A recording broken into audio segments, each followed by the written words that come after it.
concernant tous les domaines de la vie du pays. Le magazine Humura Burundi est diffusé sur le web via le site de la RPA www.rpa.bi. Humura Burundi.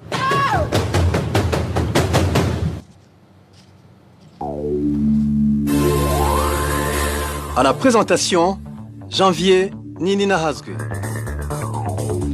Vous êtes les bienvenus, chers auditeurs, au magazine Humura Burundi de ce samedi 27 juin 2020 et passons immédiatement au titre du magazine. 4 personnes ont été tuées dans une attaque menée contre le Rwanda par un groupe armé venu du Burundi.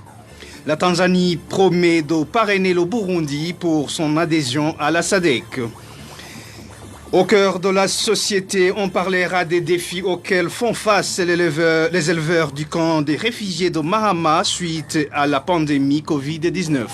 Le développement des titres, c'est dans quelques instants. Lucie Kabela assure la mise en onde et ingénieur Egide Moemelo pour la prise d'image. Encore une fois, bienvenue. 4 combattants d'un groupe armé venu du Burundi pour mener une attaque au sud du Rwanda ont été tués par l'armée rwandaise la nuit dernière. 3 autres ont été capturés et des effets militaires saisis. Josiane Mouzaneza pour plus de détails. L'attaque a eu lieu la nuit de ce vendredi à samedi. Selon des informations en possession de la RPA, un groupe d'hommes armés a traversé la forêt de la Kibira en provenance de la commune frontalière de Bukinanyana, province Chibitoke. Les mêmes informations affirment qu'il était à ce moment minuit passé de 20 minutes. Leur cible, poursuivent nos sources, était une position militaire rwandaise située au sud du pays, plus précisément dans le secteur de Ruheru du district Nyaruguru. Un des habitants de Bukinanyana qui s'est entretenu avec la RPA fait savoir que cela faisait au moins 3 jours qu'ils étaient inquiétés par un mouvement de va-et-vient d'hommes armés qui sillonnaient les collines Bugogo et Baharizo. Côté rwandais, il confirme cette attaque.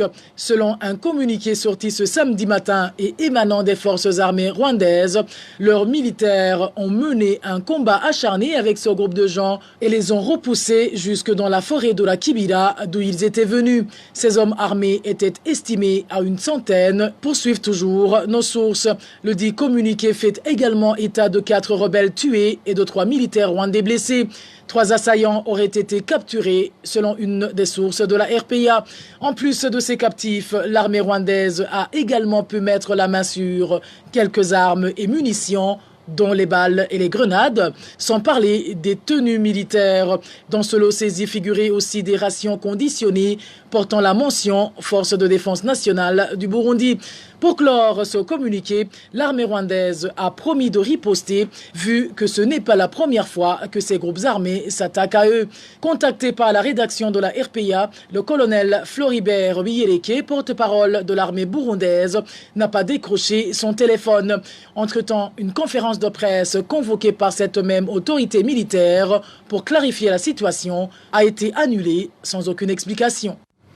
Merci à Josiane Mouzaneza. Le ministère de la Santé publique annonce ce samedi 27 juin 2020 26 nouveaux cas de la Covid-19 au Burundi. Selon son communiqué, ces cas sont déclarés sur un total de 493 prélèvements. Le même communiqué indique que 22 des 50 anciens patients positifs à la Covid-19 sont guéris et ont été autorisés à regagner leur famille. Jusqu'à présent, le nombre de cas de patients testés positifs à la Covid-19 que le ministère reconnaît est de 170. Le dernier communiqué de son ministère en rapport avec l'évolution de la Covid-19 date d'il y a exactement une semaine. Humura Burundi. 7 jours viennent de s'écouler après l'enlèvement d'un certain Anissé Ndaishimiye, agent de la compagnie de sécurité des ménages Top Security au chef-lieu de la province Ngozi. Anissé Ndaishimiye avait répondu à un appel téléphonique et dès lors, il n'est pas revenu. Les membres de sa famille disent qu'il commence à perdre espoir de retrouver le leur vivant. Onésime Dushimagize nous en dit plus. L'inquiétude est toujours grandissante au sein de la famille de Anissé Ndaishimiye, que ce soit au sein de sa famille ou de ses collègues 7 jours après sa disparition. Ils disent ignorer où le leur aurait été conduit ou détenu. Anissé Ndaishimiye, agent de la société de gardiennage Top Security, était affecté au bureau de l'association Giriteka au chef-lieu de la province Ngozi. Dans la nuit de vendredi dernier, certains de ses collègues témoignent qu'Anissé Ndayishimiye leur a informé qu'il répondait à un appel téléphonique vers 19h dans la même nuit de vendredi, mais il n'est jamais revenu. Selon des informations du voisinage du bureau de l'association Giriteka, des traces de sang ont été vues le matin de samedi dernier, mais rien n'atteste que c'est au même endroit où Anissé aurait été exécuté, puisque personne n'a vu son corps, précisent les mêmes sources. Sa famille dit l'avoir cherché dans tous les cachots de la province Ngozi, ainsi que dans la prison centrale, mais en vain. Elle dit également ignorer quiconque serait en conflit avec Anissé Ndayishimiye et demande à la police d'enquêter sur les derniers appels téléphoniques qu'il a reçus avant sa disparition. Merci à Onésime Douchima Guizé. Après presque une semaine de détention au cachot de l'ancien bureau spécial de recherche BCR, cet employé de la société de gardiennage ASEC ont recouvré leur liberté. Selon les informations à la disposition de la RPA, l'un d'entre eux a été libéré hier soir, tandis que les 6 autres sont libres depuis le matin de ce samedi. Ils avaient été arrêtés lundi par le commissaire Guillaume Magogwa au moment où ils observaient un mouvement de grève pour réclamer leurs droits de service. Détention depuis 8 mois et 7 jours des 4 journalistes du groupe de presse Iwachu à la prison de Bubanza. Le tribunal de grande instance de Bubanza et la cour d'appel de Nahangwa les ont condamnés à un emprisonnement de 2 ans, et demi ainsi qu'au paiement d'une amende d'1 million chacun. Christine Kamikazi, Agnès Ndirubusa, Terence Modzenzi et Jide Harerimana ont été arrêtés dans la commune Musigati de la province Bubanza alors qu'ils s'y rendaient pour enquêter sur les combats qui opposaient ce jour-là les forces régulières et les rebelles. Ces journalistes ont été condamnés pour tentative impossible de complicité à l'atteinte de la sécurité intérieure de l'État. Le groupe de presse Iwachu compte porter l'affaire devant la Cour suprême. Au Burundi, le travail de faire connaître aux citoyens leurs droits accomplis par les défenseurs des droits de l'homme et les journalistes est freiné par l'État qui le criminalise. Déclaration de Donna Nyongendako, défenseur des droits de l'homme et membre du FOCODE, qui explique que le gouvernement devrait considérer la contribution de ces structures. Il s'agit du 14e message lancé dans le cadre de la campagne sur la légitimité des défenseurs des droits de l'homme, initiée par la coalition des défenseurs des droits de l'homme, CBDDH en sigle. Suivez plutôt Donna Nyongendako. L'immensité de la tâche exige ouverture et coopération de différents acteurs. C'est ce que dit la déclaration des Nations Unies sur les défenseurs des droits de l'homme dans son article 16. Les individus, organisations non gouvernementales et institutions compétentes ont un rôle important à jouer pour ce qui est de sensibiliser davantage le public aux questions relatives à tous les droits de l'homme et à toutes les libertés fondamentales, en particulier dans le cadre d'activités d'éducation, de formation et de recherche dans ce domaine, en vue de renforcer encore, notamment, la compréhension, la tolérance, la paix et les relations amicales entre les nations, ainsi qu'entre tous les groupes raciaux et religieux, en tenant compte de la diversité des sociétés et des communautés dans lesquelles ils mèneraient les activités. Un environnement sûr et propice suppose l'ouverture de l'espace civique par des lois qui s'inspirent des conventions et traités internationaux, ainsi qu'une volonté manifeste de la part du gouvernement d'agir en faveur des droits et libertés. Au Burundi, par contre, le fait que les allégations de violation des droits de l'homme sont à la charge des responsables des différentes institutions de l'État constitue une menace à la protection des acteurs engagés dans la promotion des droits humains. En plus, différents acteurs au sein de la société, notamment les organisations de la société civile, les médias, les familles, les organisations à base communautaire, les organisations non gouvernementales, les défenseurs des droits de l'homme, le secteur privé perdent confiance dans les agents de l'État qui criminalisent le travail pour freiner les initiatives. Tout en conservant son pouvoir de régulation, l'État devrait cesser son immixtion dans les activités des organisations de la société civile, des médias et des confessions religieuses. Conformément à la loi numéro 1 par 19 du 10 septembre 2013 portant organisation de l'enseignement de base et secondaire qui, en son article 8, stipule que l'école est apolitique, nulle activité apolitique n'y est autorisée. Nous exhortons le gouvernement à se conformer à la loi qu'il a lui-même adoptée en protégeant le caractère apolitique de l'école pétinière, de la jouissance et de la revendication des droits humains. C'était Donna Nyongendako, défenseur des droits de l'homme et membre du FOCODE. Humura Burundi. La Tanzanie promet de parrainer le Burundi. La Tanzanie promet d'appuyer la demande d'adhésion du Burundi au sein de la communauté de développement d'Afrique australe SADC en sigle. La promesse a été annoncée par le Premier ministre tanzanien au cours de son allocution dans les cérémonies d'inhumation de feu président Pierre Nkurunziza ce vendredi. Le point avec Innocent Valentin Singiranghav.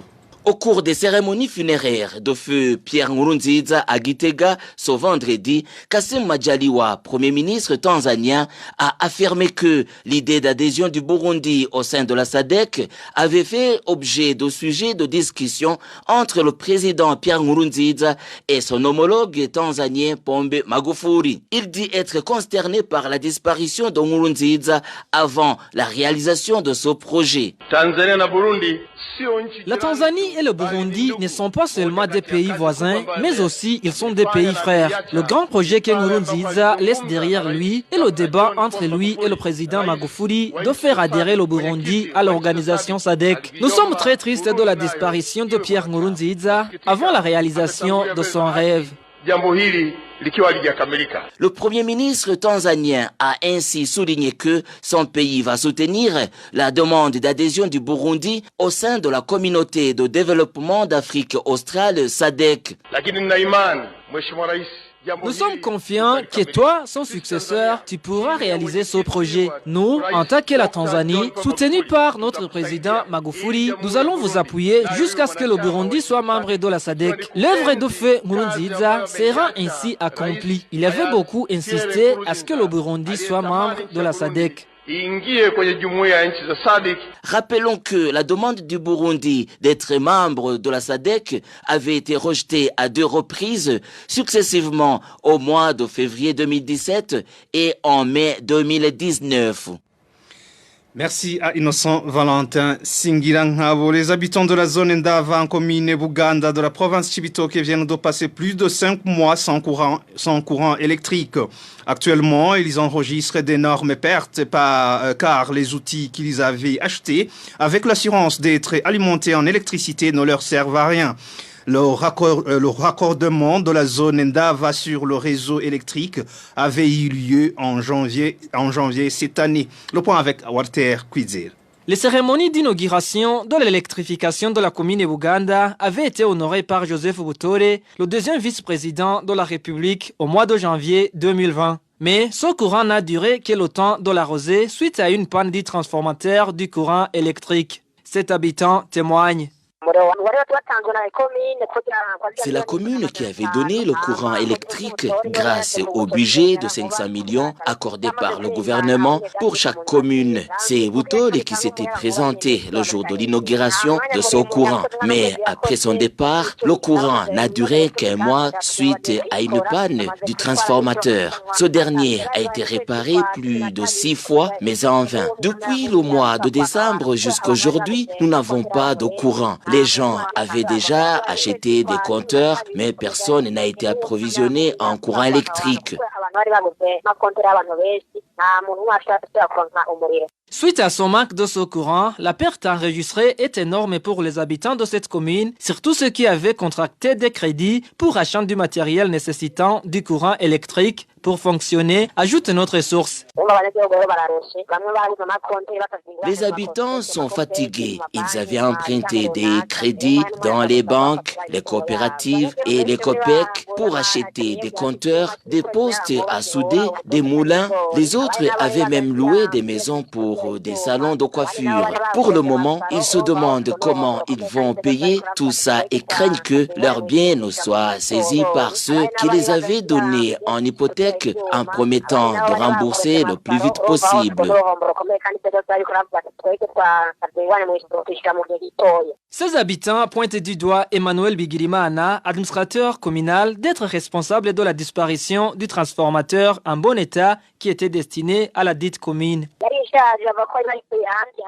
Ce transformateur n'était pas neuf. Il avait été utilisé bien avant. Le nôtre avait été vendu par l'administrateur. Pour le moment, l'administrateur est l'équipe qui a gagné le marché d'installer le courant continu de nous faire croire qu'ils sont en train de réparer alors que c'est pour sauver leur contrat. Nous nous demandons comment le gouvernement peut nous donner un outil qui ne fonctionne pas et nous voulons savoir si le même gouvernement n'a pas les moyens de nous acheter un nouveau transformateur. Concernant ces accusations, la rédaction de la RPA a essayé de contacter Emmanuel Bigirimana, administrateur de la commune de Buganda, pour plus de détails et a répondu que ses habitants ont le courant électrique sans plus d'explications.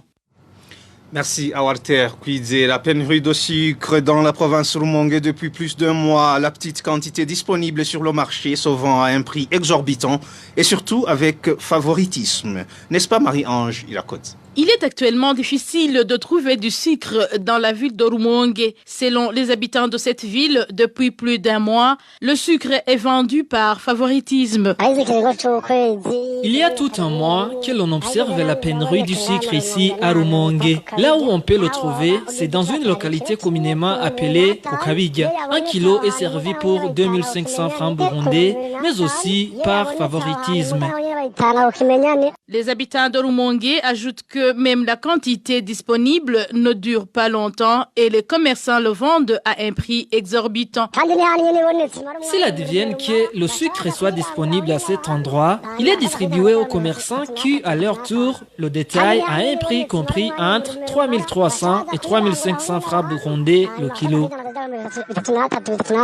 Les habitants de la ville de Rumongue indiquent qu'ils ignorent jusque-là la cause de cette pénurie. Nous avons essayé de contacter Juvenal Bigirimana, gouverneur de la province Rumongue, de même que Célestin Nitanga, administrateur de la commune Rumongue, mais leur téléphone sonnait sans que personne ne décroche.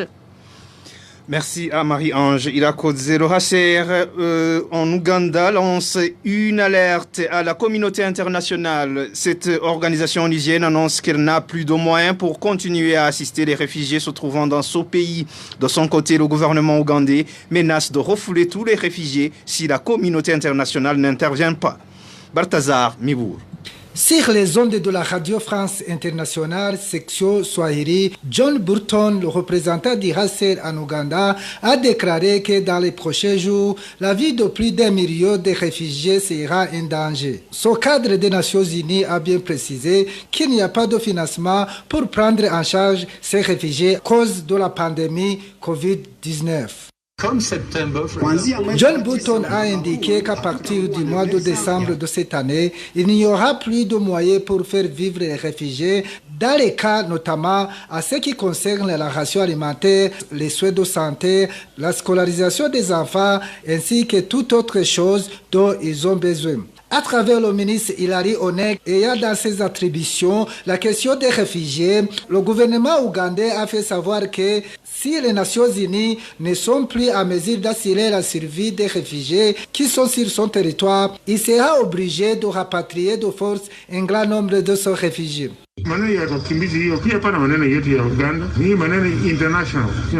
Ministre Hilary Onek a bien précisé que la prise en charge des réfugiés se trouvant sur le territoire ougandais est une question de la communauté internationale ougandaise. L'Ouganda compte à peu près 50 000 réfugiés burundais. Cette dernière indique que l'assistance dont il a bénéficié a sensiblement diminué suite à la pandémie de coronavirus. Le mini-magazine au cœur de la société d'aujourd'hui nous parle de l'impact de la pandémie de la Covid-19 sur l'élevage pratiqué par les réfugiés burundais du camp de Mahama au Rwanda. À la présentation Thierry Bigirindavi. Au cœur de la société. Au cœur de la société est une émission de tous les samedis préparée en synergie par les radios Inzamba Agatekakawe, Radio RPA Idouya Wanyagihugu, ainsi que la radio-télévision Renaissance. Au début de cette année, nous vous avons parlé des éleveurs de petits bétail du camp de réfugiés de Mahama. L'élevage avait vraiment prospéré, même s'ils avaient aussi d'innombrables défis à relever. Aujourd'hui, nous nous rendons encore une fois dans ce camp de réfugiés de Mahama pour voir comment ces éleveurs ont subi les conséquences de la crise sanitaire et économique due au coronavirus. Cette crise qui frappe le monde entier n'a pas épargné le Rwanda. Le mini-magazine au cœur de la société d'aujourd'hui vous est présenté par Thierry Bigirindavi. Bienvenue.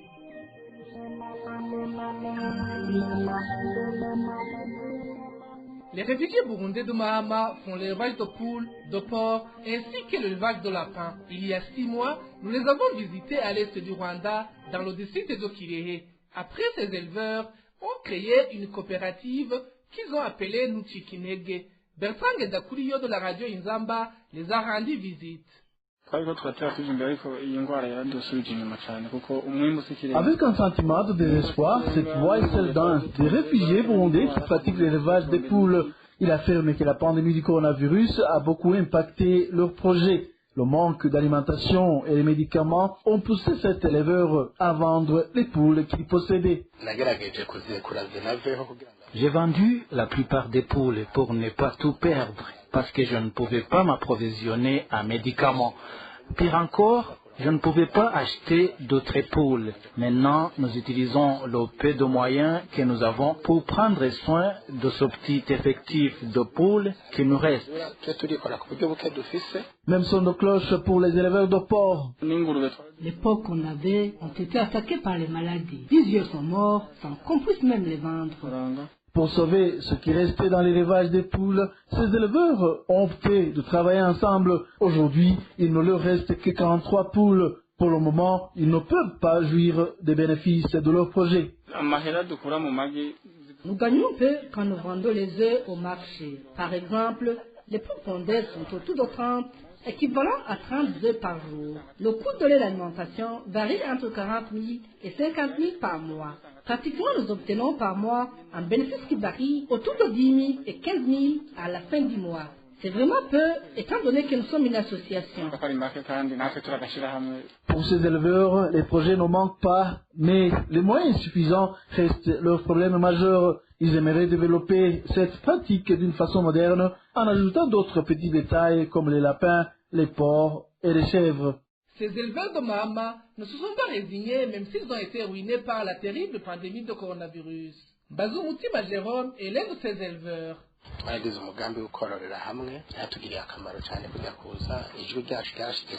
Aujourd'hui, nous travaillons ensemble. Votre premier passage ici a permis de porter loin notre voix. Il y en a qui nous ont approchés et nous ont conseillé de travailler en association. Nous avons déjà créé une association. Nous attendons des sponsors promis, mais entre-temps, le fait de travailler en association nous permet de bien garder nos porcs, poules et lapins. Ça nous permet aussi de nous entraider mutuellement.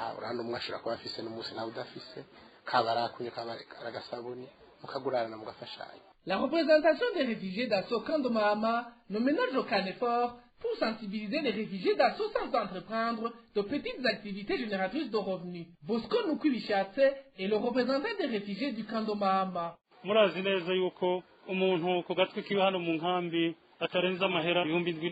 Vous savez qu'ici, un réfugié ne reçoit que 7100 francs par mois. C'est très peu. Mais si vous faites d'autres activités, comme le commerce des tomates, etc., ça permet de survivre.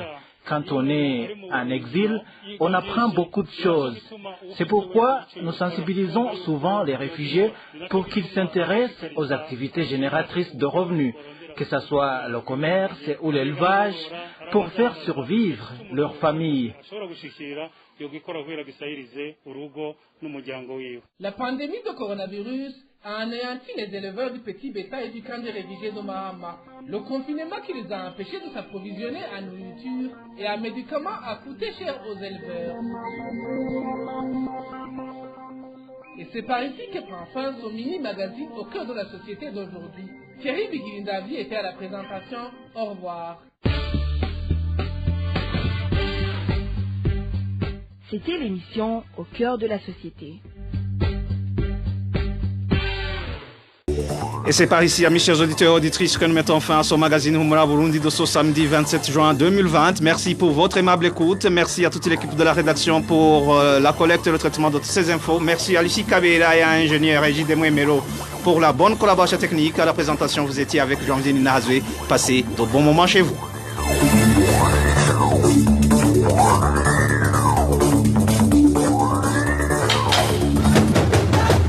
C'était le magazine Humura Burundi. Un magazine comprend pour relier les Burundais en exil, et ce toujours au pays, à travers une information de qualité.